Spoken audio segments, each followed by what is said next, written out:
সেদিন আওয়ামী লীগের নেতাকর্মীরা জামায়াত কর্মী হাবিবুর রহমানকে পৈশাচিক কায়দায় হত্যা করেই ক্ষান্ত হয়নি।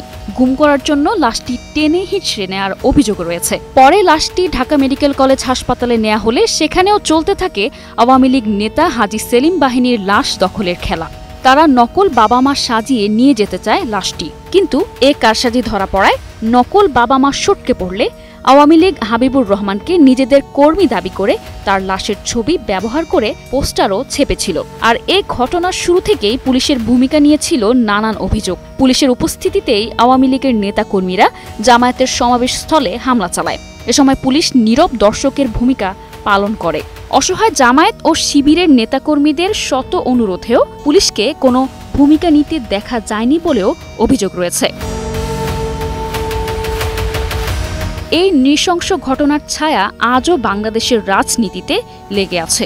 স্মরণ করিয়ে দেয় ক্ষমতা দখলের জন্য কতটা নির্মম ও নিষ্ঠুরতার সাথে নারকীয় হত্যাযজ্ঞ চালিয়েছিল হাসিনা ও তার দল। নিশা আলম, নিউজ ডেস্ক, ২১ টেলিভিশন।